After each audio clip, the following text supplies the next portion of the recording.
Crom. I've never prayed to you before because I have no tongue for it. Thank you for joining me for the very first episode of 60 Minutes of Stone. Hope everyone is doing very well. And I am here to do the very first episode of 60 Minutes of Stone for the Arrow Video box set, the Conan Chronicles. As you can see right there, this came out a few weeks ago. The Conan Barbarian 4K actually sold out before the set was released. And because of that, I decided to just break down and get both films in the Conan Chronicles set, which includes Conan the Barbarian and the much more inferior Conan the Destroyer. So we have a lot to cover with this first episode, so why don't we go ahead and get started here.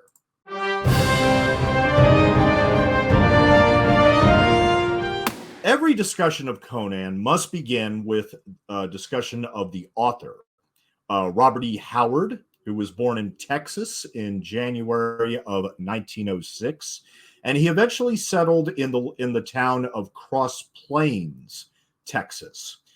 He had a domineering mother and a stepfather who his mother actually thought that she married down, essentially, when she married his father. But anyway, he grew up in basically an oil boom town, which basically brought together a lot of irregulars of the town, a lot of people from other states who were hoping to cash in on the oil.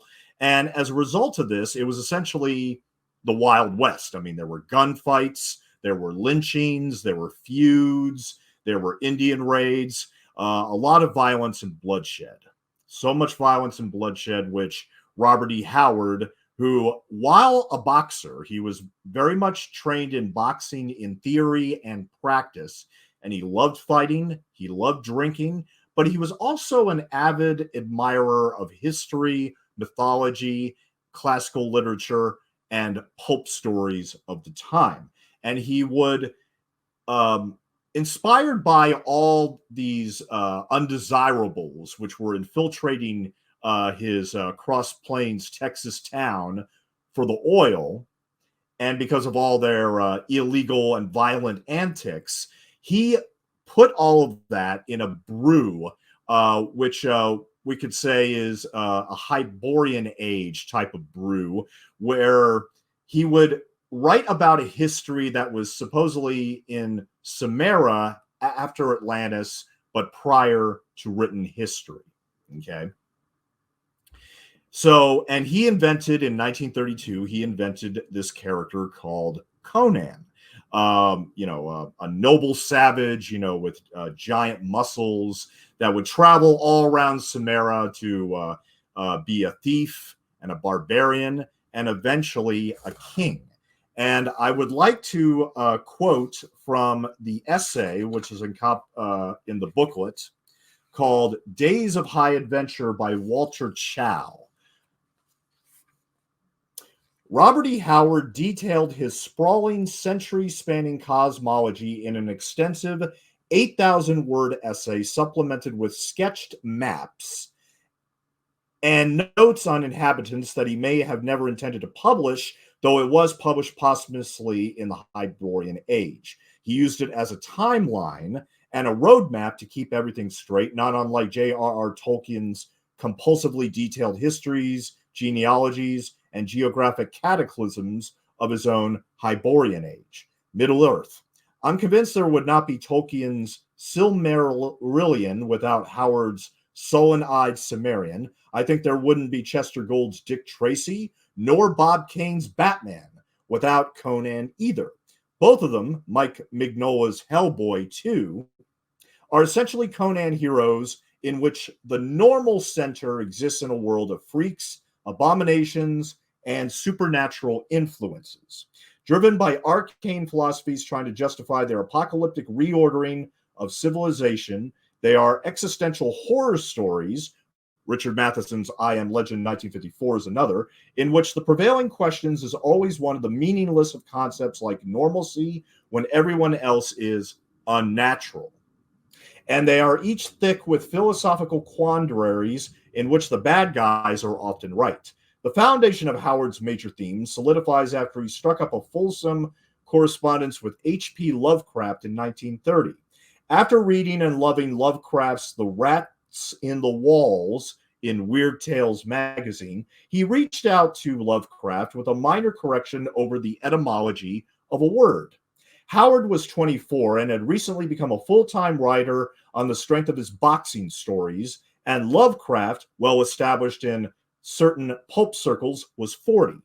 Over the course of the next 6 years, they wrote fervent exchanges with one another, debating the merits of civilization versus barbarism, and between Lovecraft's rational skepticism and Howard's breathless, occasionally desperate in hindsight romanticism, many of Howard's stories can be read with profit as dramatizations of these Platonic dialogues. What Conan believes then, and how these beliefs mature, is not only valuable insight into the worldview that led to Robert E. Howard's suicide, but the engine driving the vehicle of the 1982 film Conan the Barbarian.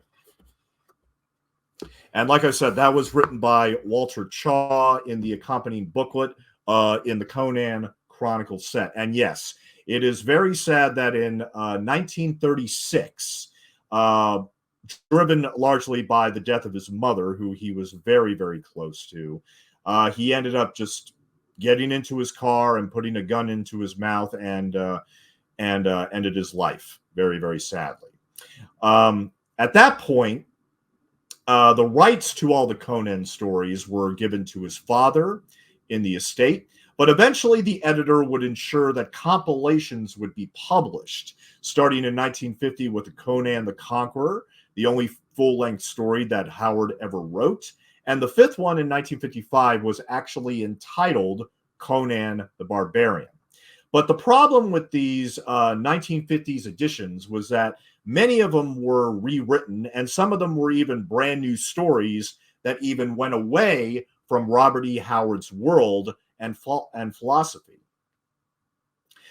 Now, in the 1960s, however, the Conan saga would take a major turn when Lancer, a publication, Lancer, put out these paperbacks with these very famous Frank Frazetta artworks on the cover.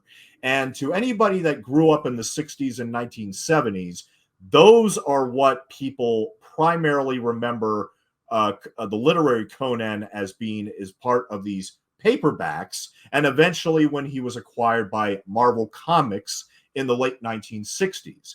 Now, Stan Lee, he did not understand sword and sorcery, and thus he had pretty much no real sense of who Robert E. Howard was.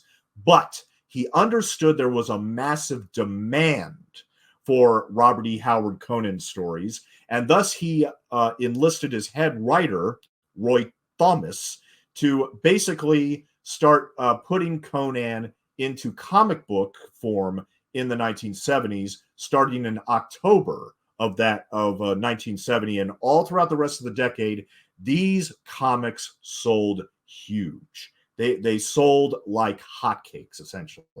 Now, granted, in the beginning, the Comics Code of America was very, very nervous because, you know, these Conan stories, you know, famously had a great amount of blood and violence and, of course, sexual material. But in 1974, with the release of the black and white comic Savage Sword of Conan, that was not under the watchful eye of the code, and thus the violence was there in all its brutality, and there was graphic, albeit tasteful, nudity and sexuality. Now, in May of 1976, eventually Edward Summer, who would visit his friend Ed Pressman and told him all about Conan, all about Robert E. Howard, and of course showed him all the paperbacks with the Frank Frazetta artwork and the Marvel Comics series by Roy Thomas. Pressman immediately saw that this was a perfect property to adapt to the big screen. But it was a long road to get there. I mean, we're talking about approximately 6 years from when this initial meeting took place to when the film Conan the Barbarian was eventually released in the summer of 1982.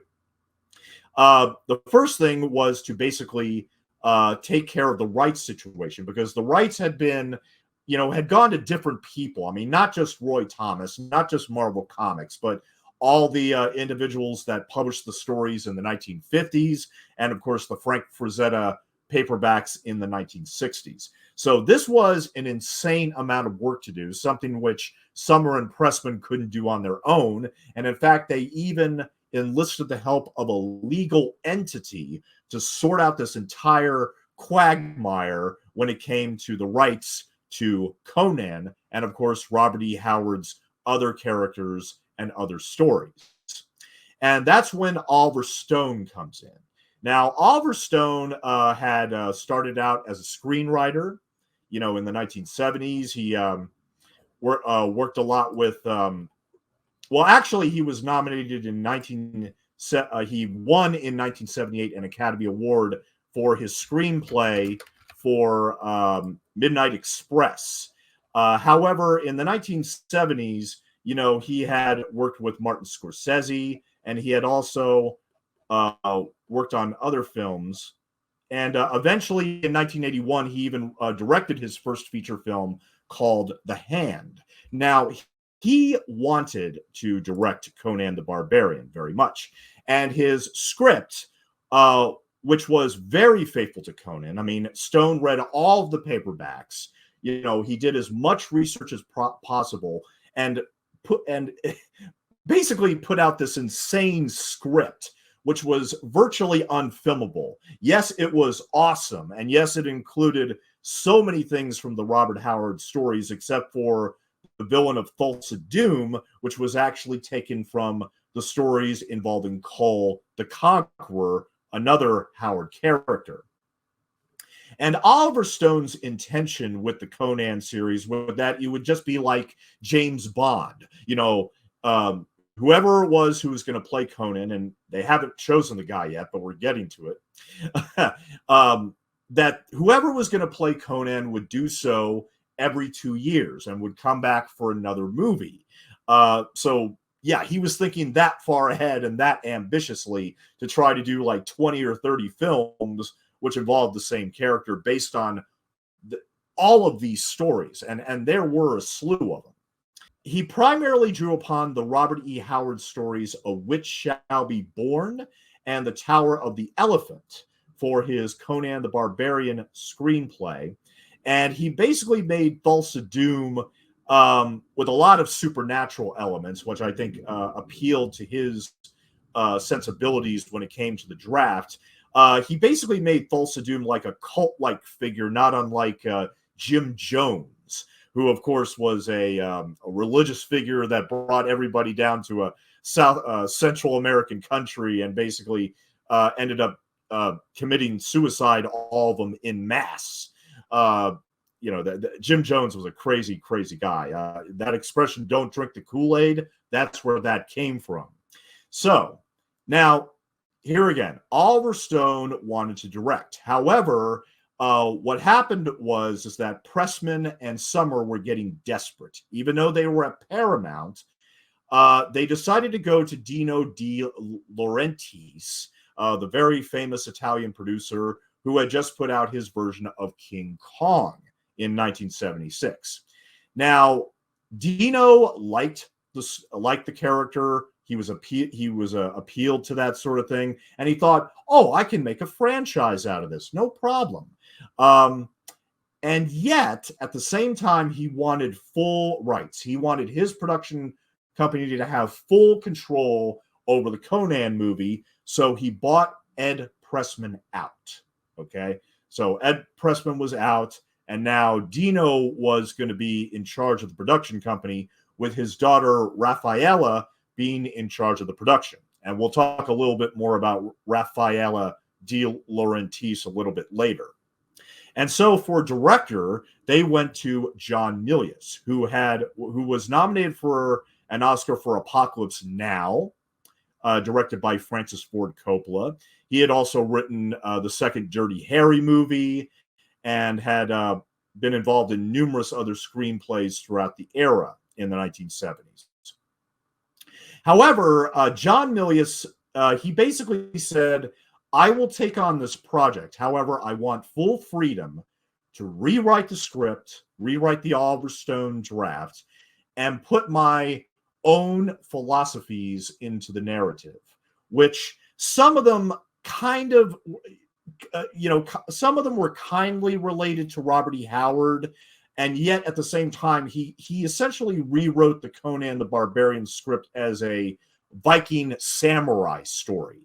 But he had kept enough of Oliver Stone's treatment in this second draft and still gave Oliver Stone full credit. So when you watch the film, it says screenplay by Oliver Stone and John Milius. Now, to be clear, they did not collaborate at any time. In fact, Oliver Stone initially was a little upset at what Milius had done to his screenplay, despite the fact that the Oliver Stone script, as great as it was virtually unfilmable because it would have been way too expensive. I mean, just the visual nature of the whole thing with zombies and any other kind of crazy idea you could put in there.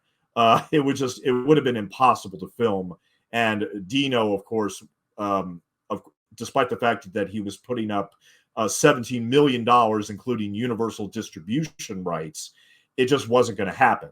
So Milius rewrote the screenplay, and despite the fact that Oliver Stone was a little upset at first, they eventually buried the axe and they eventually became good friends. In fact, for all I know, they're still very good friends to this day. I mean, they both became very powerful filmmakers in their own right. Oliver Stone, of course, would go on to write Scarface. He won his first Oscar for Platoon, and eventually did other films like Born on the 4th of July, and JFK, and other films like that.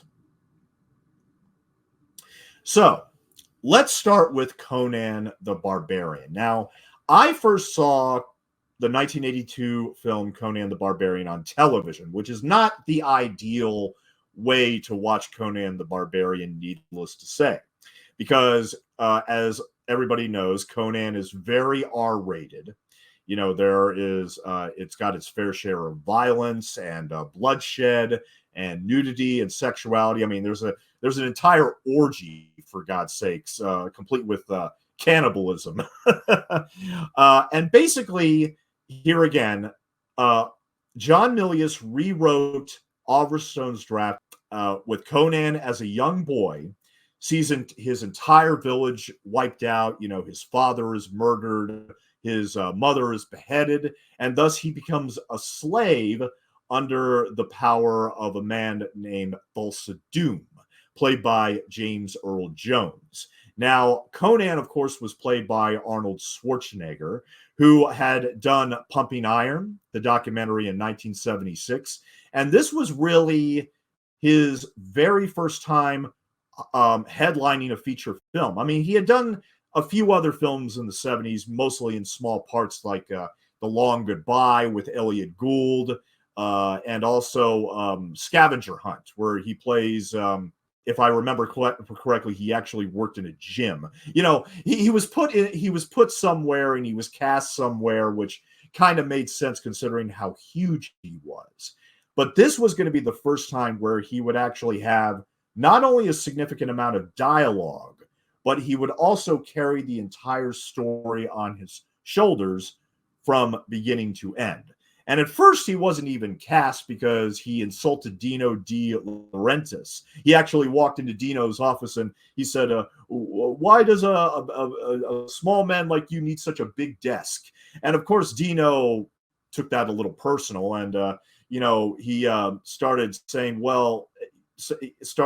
to the effect that, to be honest, Arnold, your accent is going to be a problem. And of course, Arnold shot back with, look who's talking. I always remember that bit in Total Recall when he goes into the bar looking for Melina, and one of her friends in there basically grabs his shirt and is like, you got a lot of nerve showing your face in here, Hauser. and Arnold tells him exactly what he told Dino. It's like, look who's talking. So, look, he almost wasn't cast, but thank God he was cast, because John Milius told Dino, and this was his exact words, if we didn't have Arnold, we would have to build him. And eventually, during the shooting in Spain, it was shot in Spain in 1981, eventually Dino came around and realized there was no other man on the planet that could have played Conan, and that was, of course, Arnold Schwarzenegger. So, of course, going back to the plot, Conan is very young. His entire family's wiped out. He becomes a slave. He's taken to the middle of nowhere where he has to push what they call the wheel of pain. And there's a very funny story when he was pushing the wheel, when Arnold was pushing the wheels, that the wheel was so easy to push, he would do it very, very quickly. And of course, the whole idea was, it was supposed to be very, very difficult to push. And ultimately, over the years, that's what built up his muscles and his strength. So what the crew members had to do was basically push on the opposite side, so it actually looked like Conan was struggling in terms of pushing the wheel. But there's an amazing transition. When we actually see Arnold's face for the first time when he was a young boy, he's pushing this wheel, and then he's like maybe in his early 20s, basically. And from what I understand, when Arnold's face is first seen on the big screen in 1982, that audiences applauded. It's like, wow. And it was finally great to see Arnold Schwarzenegger in full. Now, he is still a slave, and he's put in these basically these small gladiator tournaments where he proves how much of a valuable slave he is. And eventually, one of the famous lines of the movie is, of course, when somebody asks him, Conan, what is best in life? And he says, crush your enemies, see them driven before you, and hear the lamentation of the women. And that quote is taken directly from a very famous barbarian in history, who, of course, was Genghis Khan. And he is eventually released, because not for altruistic reasons. I think it was more so because due to the slaveholder being just for his own self-preservation. I mean, I wouldn't, considering Conan's size and strength, I would be a little intimidated to keep him as a slave too, wouldn't you say? So anyway, Conan is off on his own. He eventually acquires a sword. He has an encounter with a witch. He gets a very good friend in a warrior named Subutai, who is an archer and a thief. And just to pause there real quick, Subutai is wonderfully played by an actor named Jerry Lopez, who really wasn't an actor at the time. He had appeared in director John Milius's previous film, Big Wednesday, as just basically one of his surfing buddies. So while Conan the Barbarian was being filmed, Jerry Lopez would actually spend 6 months getting acting lessons on the side. And he wasn't really a very good archer either. John Milius took care of all the arrow slinging during those many scenes where we see Lopez about to shoot an arrow. But at the same time, he's still a great friend of Conan, and I think he has a very wonderful screen presence. John Milius had full faith in him, and said that even Dino was impressed with Jerry Lopez, despite his lack of acting ability at the time. Conan would also eventually get a girlfriend known as his Valkyrie, but is eventually that all three are recruited by a king, played by the great Max von Sydow, the Swedish actor who had been in films like The Exorcist, Ingmar Bergman's The Seventh Seal, of course, where he has a famous chess game with death. So the King Osric, played by Max von Sydow, recruits Conan, Subutai, and Valeria, his lady friend who he falls in love with, Conan falls in love with, and basically recruits all of them to rescue his daughter, who was seduced and kidnapped by Thulsa Doom, who in fact is heading east. That's all he knows, basically. Now, Conan, of course, is even though it took him a long time to figure out who exactly Thulsa Doom is, and of course realize that he was responsible for the massacre of his village and of course the murder of his parents. He doesn't want Subutai or Valeria to join him. In fact, I mean, there's a very, very powerful moment with Valeria and Conan where she basically pleads with him to basically just disappear, go off somewhere where nobody will ever be able to find him and basically be together for the rest of their lives, because Valeria was in love with him, Conan is in love with her, and but Conan, he realizes that he needs to fulfill this mission of vengeance. So he goes off on his own. He eventually does find Thulsa Doom. Unfortunately, his henchmen capture Conan first. They eventually crucify him on a tree. Conan is basically brought to near death until he's rescued by Subutai and Valeria. Valeria actually has to make a deal with the devil to bring Conan back to life from his basically comatose state. And eventually they go after Thulsa Doom, and again, they manage to save Kin Osric's daughter during a fairly elaborate, fairly elaborate, shall we say, orgy, complete with a giant cannibal stew, where we actually see body parts floating in. Director John Milius amusingly called this pot of human body parts split pea in hand. One of my favorite little bits when it comes to Conan the Barbarian. Sadly, though, Valeria, upon returning to the mounds, which is where they were hiding out with a wizard, Valeria unfortunately gets a snake shot into her. She's poisoned and she dies. And thus, basically, Thulsa Doom and whoever's left of his men go after Conan to eliminate Conan once and for all. That's when Conan makes a very impassioned plea to his god Crom. He kills all of Thulsa Doom's minions, and eventually he even reacquires his own father's sword, which is introduced in the very beginning, and eventually learns the riddle of steel, which his father also talked about in the opening scene. In the end, he beheads Thulsa Doom, just as Thulsa Doom beheaded his own mother. And while the princess is more than happy to take Conan basically as a king and also in her bed, presumably, he decides to go off on his own with Subutai, where, as the ending stipulates, he has these amazing adventures before he becomes a king by his own hand. I want to quote just one more time from this essay right here.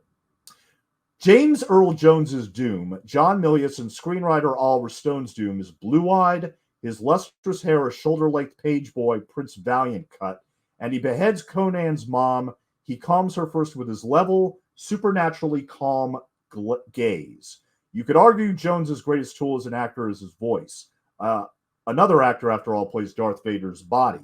But he doesn't say a word during the sequence and won't until more than half the film is over. Milius teaches us the lesson that James Earl Jones's voice has perhaps always distracted us from his overpowering presence, his spellbinding beauty. He is the key to the success of Conan the Barbarian and evidence of Stone's and Milius's connection to the source material. He is a god walking on alternate history, something not unlike the Quantum Olympians stalking Dan Simmons' extraordinary novel Ilium.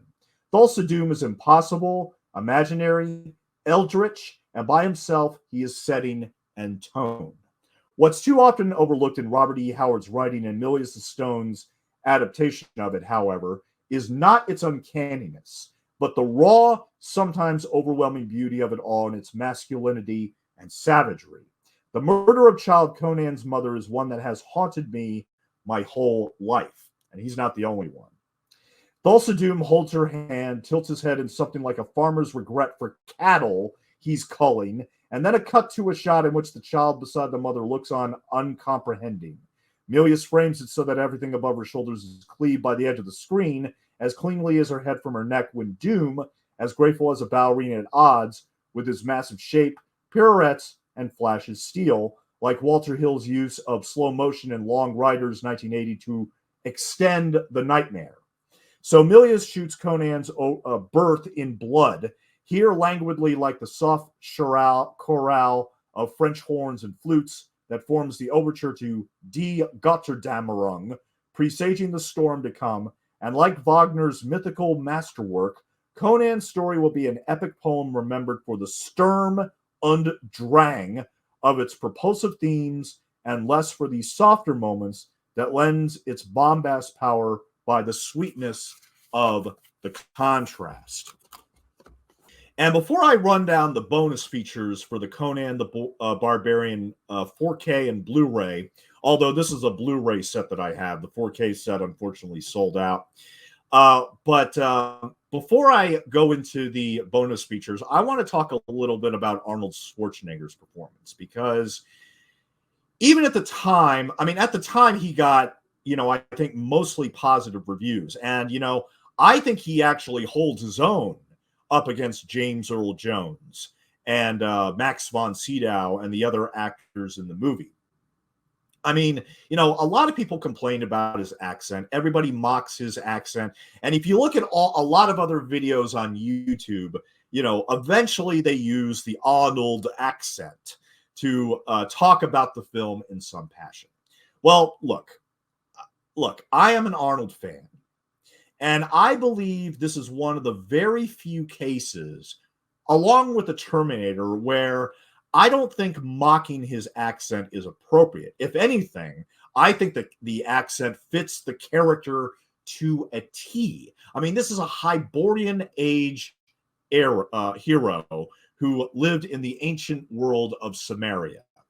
I mean, the accent makes perfect sense for somebody who would have lived back then without questioning dialect or anything like that. No, I think the accent is perfect. And sure, while I'm sure Milius and Dino made a wise choice to limit Arnold's dialogue, virtually every word he speaks is money, particularly that speech, which he gives to Crom on the mounds before he and Subutai are going to do their final battle with Thulsa Doom. It is very, very powerful stuff. And I think Arnold delivers his dialogue beautifully. In fact, there's a scene in the international cut, which was never in the theatrical cut, which I think has his best acting in the moment in the movie, and they cut it out due to time reasons. But for the Conan the Barbarian 4K and Blu-ray from Arrow Video, which I have right here. There's the Conan the Barbarian 4K Blu-ray right there. Among other things, we get 3 cuts of the movie. We get a theatrical cut, which is 126 minutes, an international cut, which is 129 minutes, and an extended cut, which is 130 minutes. There are 2 audio commentaries. The original commentary with John Milius and Arnold Schwarzenegger from the original Universal DVD from 2000, as well as a brand new commentary by Paul M. Salmon, who not only wrote a book about the production history of Conan, but in the booklet, which is in this box set as well, which I just read from, he has an entire diary of being on the set of Conan the Barbarian in Spain in 1981, and he was also brought on board for the Conan Destroyer set in Mexico in 1983, which we'll get to in a minute. There is also a isolated score track in DTS HD Master 2.0, and Arrow Video says that this is all newly reconstructed in 2023 using remasters of the original stereo session tapes. And I want to also mention that even though this was really the last time that a huge Hollywood production had a mono soundtrack, which is a little surprising considering the operatic nature of the score by Basil Polidoris. In fact, I would say that this is Basil's finest score in a rich resume of scores, which also include, RoboCop, Starship Troopers, Free Willy. But he's done many, many great scores. And in my personal opinion, the Conan the Barbarian score is the finest score in the history of cinema. That's not a joke. There are many other films that I think are better than Conan the Barbarian, but that operatic score by Basil is just magnificent. And it raises Conan the Barbarian to levels of like Ben-Hur, in my personal opinion. I mean, sure, I think Conan the Barbarian is the greatest sword and sorcery movie of all time. And I believe that it's particularly distinguished by not only Basil's score, but Ron Cobb's production design. And Ron Cobb, of course, has that wonderful cameo where, he talks about snakes and, this cult that's been running around. But then he says, I know nothing.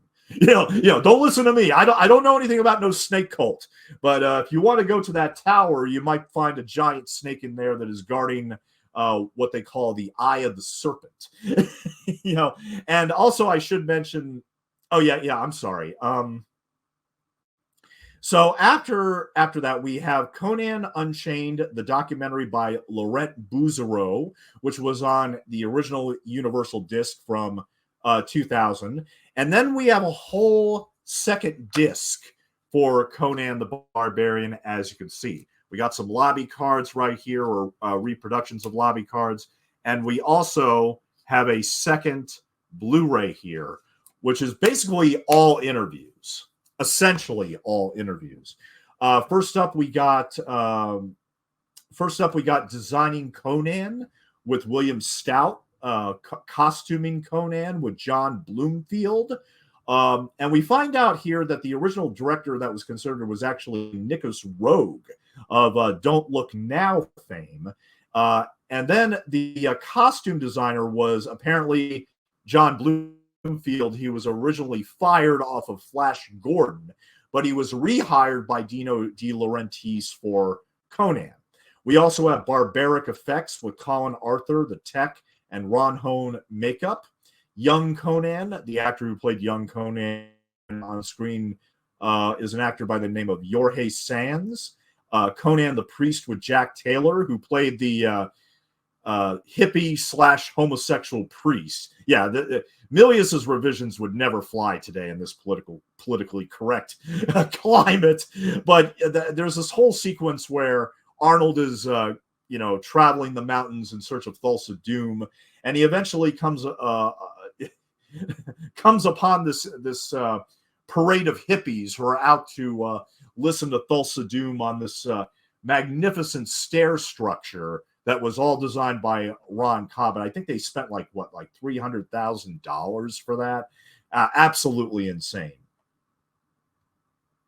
We also have Cutting the Barbarian with co-editor Peck Pryor, Crafting Conan's Magic with Peter Curran and Catherine Keene, Barbarians and Northmen, which was actually one of the bonus features I was looking forward to watching because it's with director Robert Eggers, who did The Witch, The Lighthouse, and The Northman, which of course is very much inspired by Conan the Barbarian, to the point where there's almost an exact duplicate scene of Conan and the Northman finding a sword, which is being held by somebody that has already skeletonized in a cave, and it's literally almost the same scene. And like I said, that was basically Robert Eggers' tribute to Conan the Barbarian. We also have Behind the Barbarian with John Walsh,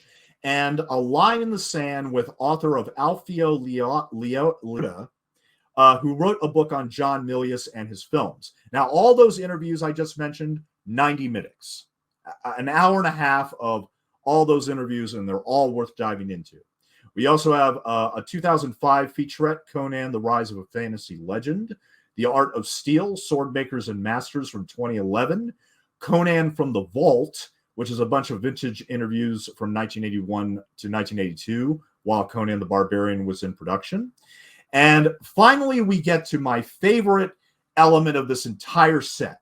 My favorite bonus feature of this entire set is a 4-part tribute to Basil Poledouris and his music, including an entire Conan sympathy, which is basically a suite, a Conan suite, which was performed only 4 months before Basil's death at the Ubeda Music Film Festival in Spain. And we also have a 2007 documentary by Dan Goldwasser called Remembering Basil, which includes interviews with his colleagues and his family, as well as an interview with the composer, and also a photo gallery of Basil at that music film festival that I just mentioned. This 4-part tribute to Basil is an hour and 42 minutes. It's even longer than all the interviews I just mentioned. So they really went all out in honoring this great composer who sadly died much too young. You know, he passed away in 2006. And finally, we also have the original promotional featurettes, which evidently have been unseen for 40 years. How Arrow Video found them is anybody's guess. And they also include watermarks, which Arrow Video was able to cover up pretty well, I think. There are 3 deleted scenes, including a cameo by director John Milius, where he sells Subutai and Conan basically the Sumerian version of McDonald's, which is called Lizard on a Stick. So basically the director cut his own cameo out, even though I honestly find it rather amusing. In the final cut of the film, you only see Subutai and Arnold with the lizards on the sticks, like walking through a village square, but you don't actually see John Milius selling them the lizards on a stick. And we also have 2 other deleted scenes, including the death of King Osric, which was basically bungled because they couldn't get the shots right in terms of all the blood bags that were attached to him. They had a very difficult time opening those blood bags. And I guess they figured, well, he doesn't have to die. You know, I mean, we can have, even though we don't see him being reunited with his daughter, I mean, you know, it's still, you know, we don't necessarily need that death scene. And there's also a tiny outtake, essentially, where the wolves, when they're chasing Arnold, one of them actually grabs hold of him and, you know, tears him down, and he like falls into some rocks, and he's bleeding. You know, he's actually bleeding out, and it's like he's like, "Oh my God, John, I'm bleeding." Yeah, that's essentially how he said it. And Milius is like, "No, it's great. Keep shooting, keep shooting." John Milius, you know, hell of a good director, but you know, he's also known as this right-wing Zen anarchist. and like I said, a lot of his conservative beliefs were put into the Conan script, but I think it works. You know, even if you don't agree with his politics, it still works beautifully in the movie. There's also a special effects comparison, as well as 2 image galleries, Conan the Barbarian musical, which is a little spoof film, and finally trailer gallery, and which includes U.S. and international teasers and trailers. So we're talking about 3 hours worth of bonus features for Conan the Barbarian alone. Now, Conan the Barbarian was a hit for Universal, but it wasn't necessarily a blockbuster. It did like $40 million domestically on a $17 million budget. Universal was happy. Dino was happy. However, circumstances basically led to Universal Pictures saying, okay, we will fund a sequel. We'll put up the same amount of money for a sequel, but we must have a PG rating. Now, the logic behind this, despite the fact that Conan the Barbarian was very, very violent, very, very bloody. Dino was always uncomfortable with the violence. And as a matter of fact, he even butted heads with John Milius so many times throughout the shoot of Conan the Barbarian that they ended up cutting so much out. That's the one disappointing thing about Conan the Barbarian, that they weren't able to get any more extra footage that was cut. The opening village massacre was a lot more bloody. There was actually more sex. There was a lot of stuff that was actually taken out at Dino's insistence, because he just didn't like the level of violence in it. I mean, to be fair, Raffaella does mention on the one of the documentaries that, they had to submit it to the Motion Picture Association of America 3 times because they had an X rating all 3 of those times, and they just had to keep trimming and trimming and trimming until they were satisfied. But now Universal, because of the fact that E.T. made a shitload of money at the 1982 box office, they basically insisted that Conan the Destroyer needs a PG. And Dino was all for it because of the fact he didn't have to worry about the violence, and that he could basically franchise Conan however he saw fit, even if he was going against Robert E. Howard's philosophies and everything. Now, to be fair to Arnold Schwarzenegger, he in fact did challenge the Universal suits in saying, please do not dumb this down. Because he basically went over Dino's head, a big head, and basically said, either be faithful to Robert E. Howard or sell the rights. And Universal, of course, was like, no, we are not going to sell the rights. And you better be damn lucky to get that $1 million paycheck. So Arnold sucked up. He went to Mexico to shoot Conan the Destroyer. They hired director Richard Fleischer, who is the son of Max Fleischer behind the Betty Boop and Popeye cartoons and everything, and also Superman. And they also hired Stanley Mann to rewrite a script that had been commissioned by Roy Thomas and Jerry Conway called Conan 2 King of Thieves, which not only explains Subbutai's absence, but it also would have steered everything from Milius's version of Conan back to Robert E. Howard's version of Conan. But here again, like the original script for Barbarian, it was deemed unfilmable, and Dino basically gave Roy Thomas and Jerry Conway note after note after note. Take this out. Make this less violent. Take out this sex scene. That kind of thing. It was ridiculous. And so Stanley Mann was brought on board to do the final rewrite.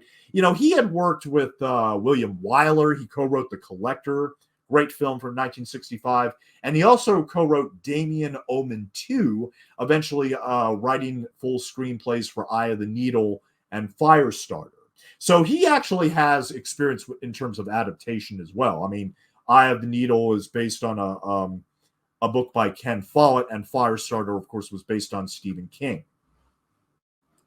Now, Conan the Destroyer, needless to say, it was a movie basically made for a children's audience, preteens, that kind of thing.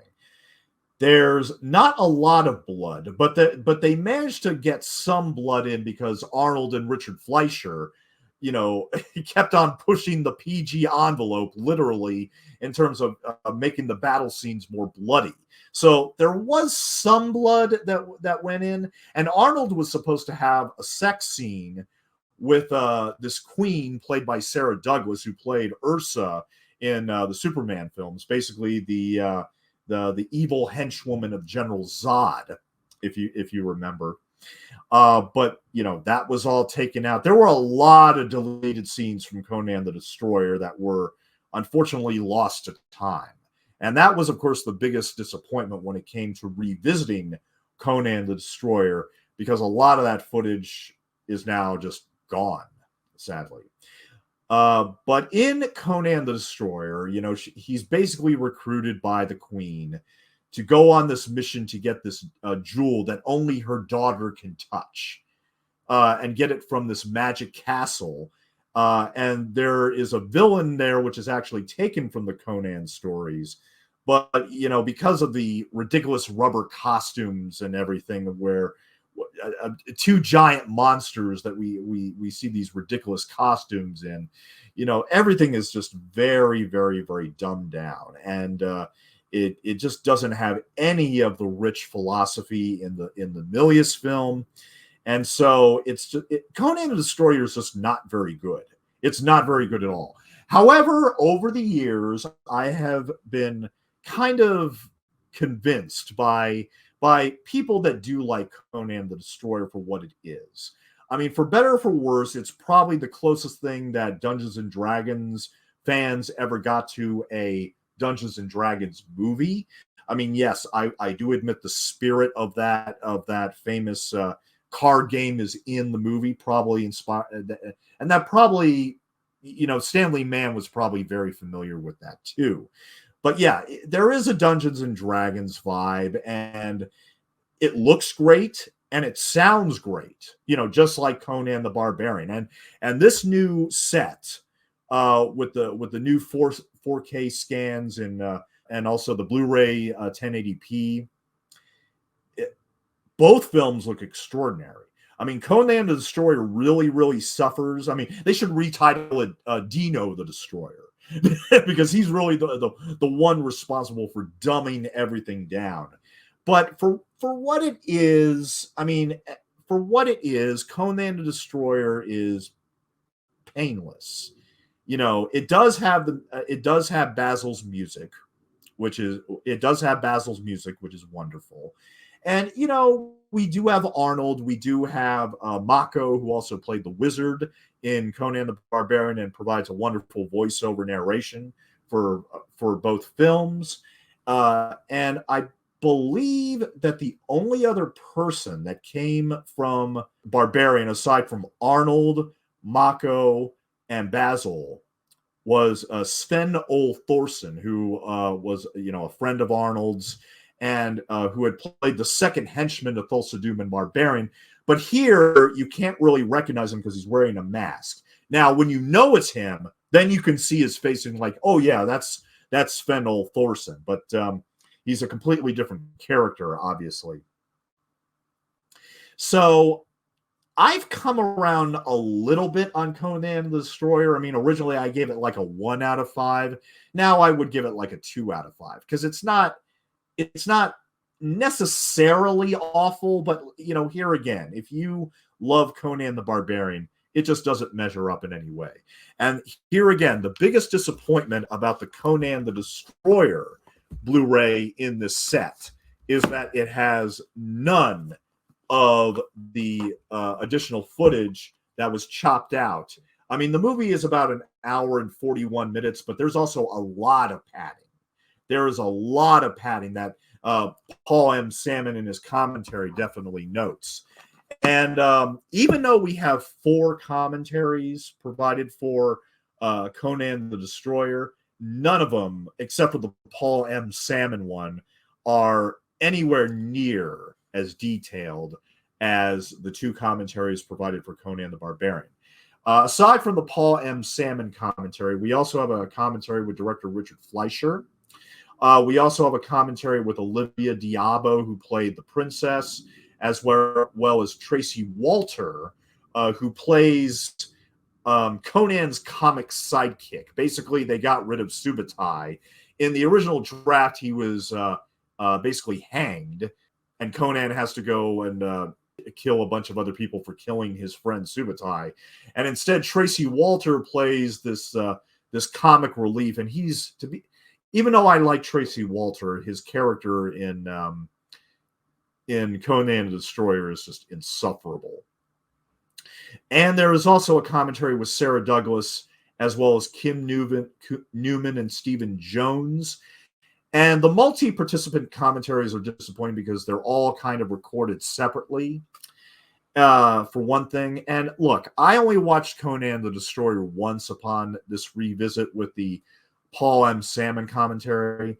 I don't hate Destroyer to the point where I will never watch it again. I'll listen to those commentaries in full someday, but I just couldn't sit through Destroyer again, even to hear another commentary. There is also an isolated score track casting the Destroyer with casting director Johanna Ray, cut from a different cloth with John Bloomfield, who spoke on the Barbarian set about the costumes. Dune and the Destroyer with art director Kevin Phipps, who was on both productions in Mexico in 1983. And here again, small shout out to Rafaela De Laurentiis, who, of course, a lot of people would think of nepotism, in terms of Dino putting his own daughter in charge of these productions. Actually, a lot of people in the interviews had nothing but positive words to say about Rafaela De Laurentiis as a producer, especially Paul M. Salmon. As a matter of fact, Buzz Feitshans, who also served as a producer on First Blood, if I remember correctly, with Stallone in 1982. He was also a co-producer on Conan the Barbarian, and he and Rafaela eventually got married. Lucky guy. And also we have Sword, Sorcery, and Stunts with stunt coordinator Vic Armstrong, Behind the Destroyer with John Walsh, the author of Conan's official history on film, archival featurettes including The Making of a Comic Book Legend with Roy Thomas and Jerry Conway, and Composing the Conan Saga with Basil Polidoris. Both of those are from 2001. We also have a trailer gallery, an image gallery, as well as the booklet, the posters, which you can see Conan the Barbarian behind me. And I believe I have right here, this is the poster for Conan the Destroyer, where they basically have the theatrical poster in the front, and they have just another picture of Arnold on the back. And the Conan the Barbarian poster you can see over there below my I Spit on Your Grave poster. Like I said, and the bonus material for Conan the Destroyer is for the most part really good. It's just a massive disappointment that those deleted scenes are not there, or even an extended cut. I mean, Conan the Barbarian has 3 cuts, and we unfortunately have the same dippy Destroyer cut, which premiered in theaters in 1984, and of course pissed off a lot of Barbarian fans in the process, because needless to say, nobody remembers Destroyer in the same light as Barbarian, and that of course is reflected in the sales of Arrow Video with these editions. Conan the Destroyer 4K, they still have plenty of copies of that, but the 4K for Conan the Barbarian, that was sold out before all these sets were actually released. So we have now reached 60 minutes. So let's do some final thoughts and make my final recommendation. So Dino had a final attempt at Arnold playing a Conan-like character in the disaster Red Sonja, which was released by MGM in 1985. And I kind of look at Red Sonja the same way I look at Supergirl when it comes to the Christopher Reeve Superman saga. I kind of wish that Arrow Video had included it with this set. However, there was another company, I believe it was Studio Canal, that put out a 4K of Red Sonja just a couple years ago. And according to the review at Blu-ray.com, it was trashed. Somebody really screwed up with the color grading, unlike Arrow Video's presentation of Barbarian and Destroyer, where after many Universal releases where they did not have the correct color timing, finally that has been finished with Conan the Barbarian. So now it looks and sounds pretty much as close as it's ever going to be to the 1982 theatrical release. There was a screenplay written in 1987 called Conan the Conqueror, which was never filmed, and eventually that was made as Kull the Conqueror with Kevin Sorbo, who played TV's Hercules.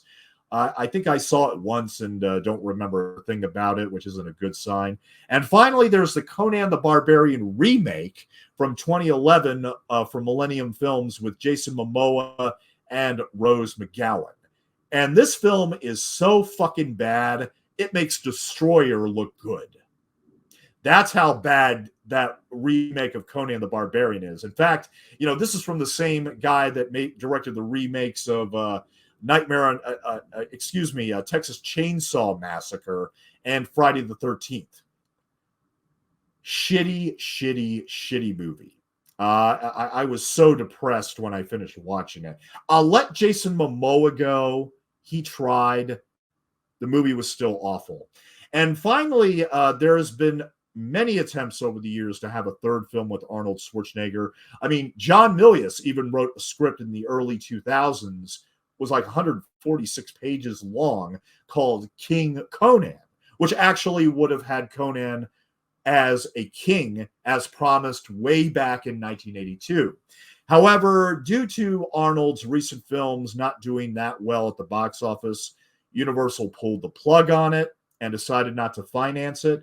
But there's been attempts to have an Amazon series, and evidently there's supposed to be a brand new version of Red Sonja coming this year in 2024. So, I absolutely recommend you picking up this box set, whether it's the 4K set or the Blu-ray set. If you want Conan the Barbarian on 4K by itself, when I looked on Amazon, they still actually had some copies, but they're selling at $50 each, which if you picked up this set, you would pay $55 for this set directly from Arrow Video, as opposed to just $50 for the 4K set for Conan the Barbarian on Amazon. And of course, Destroyer is available on its own too, but I don't see that ever selling out. Ever. I mean, I'm telling you right now, anybody that picked up Conan the Destroyer probably picked it up on this box set and not on its separate 4K or Blu-ray availability. But at any rate, so my favorite thing about Conan the Barbarian is, in fact, the use of the Riddle of Steel, which wasn't in the Robert E. Howard stories, but that was an invention by John Milius for his rewrite of the script. And even though Thulsa Doom isn't wrong in that steel is without the hand that, what is steel without the hand that wields it? He's not wrong about that. And said his own father was wrong because the sword even breaks at the end when Conan actually defeats his henchman and finds the sword that he hasn't seen since he was a little boy. Flesh and steel are strong, but it's will. That's the riddle of steel, is will. To not allow yourself to be broken and to push on and endure regardless. And so that's the thing. The irony is that even though Conan never reveals it to the audience, he eventually figures it out. There's a wonderful scene where we just see him, thinking like this, which is pretty much the exact same thing from the Thinker, the statue of the Thinker that's in, Philadelphia and other places, because he wasn't just a man of action, he was also a man of letters. And of course, the one thing that Robert E. Howard fans, the one thing that rubs them the wrong way when it comes to the Conan the Barbarian movie is that Milius' version of Conan is drastically different from Howard's version of Conan. Howard's version of Conan was the noble savage, that would, be chivalrous to women and would basically respect you as long as you avoid confrontation. Whereas Milius' Conan was, a slave and eventually has samurai training, and he goes on a mission of vengeance. But the whole irony is that even though Conan never reveals the riddle of steel to the audience, it's basically told to the audience right with the opening quote, which is from Friedrich Nietzsche. That which does not kill us makes us stronger. And then we have that opening scene with Conan and his father, where he talks about the riddle of steel when he gives Conan his sword.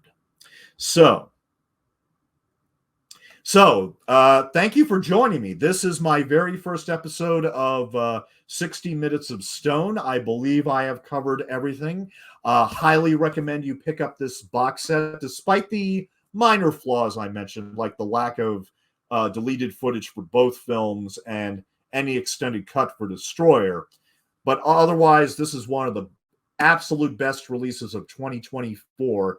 Make sure you pick up this set before it sells out, because eventually Conan the Barbarian is going to be sold out for good, and we're going to be left with our 4Ks and Blu-rays of Conan the Destroyer, and that is rather depressing. So just to let everybody know, for my second episode of 60 Minutes of Stone, which will premiere in April, I will be covering the horror and thriller cinema of Richard Franklin, which will include an indicator powerhouse release of Patrick, the director's 1978 film Patrick, which is coming out in a limited edition Blu-ray. That's coming out next week. And I will also be talking about Shout Factory's Blu-rays for Road Games, the Richard Franklin film from 1981, and also what I think is his masterpiece, which is Psycho 2. And of course, Richard Franklin being a student of Hitchcock, he was the right person to direct Psycho 2. I will also talk about Cloak and Dagger on this Vinegar Syndrome 4K Blu-ray set, as well as two other films that he did, Link and FX2, The Deadly Art of Illusion. So we'll be talking about 6 films of Richard Franklin for basically a quasi-retrospective for episode 2 of 60 Minutes of Stone. Thank you for joining me. And by the name of Crom, I hope you all have a wonderful spring. Take care.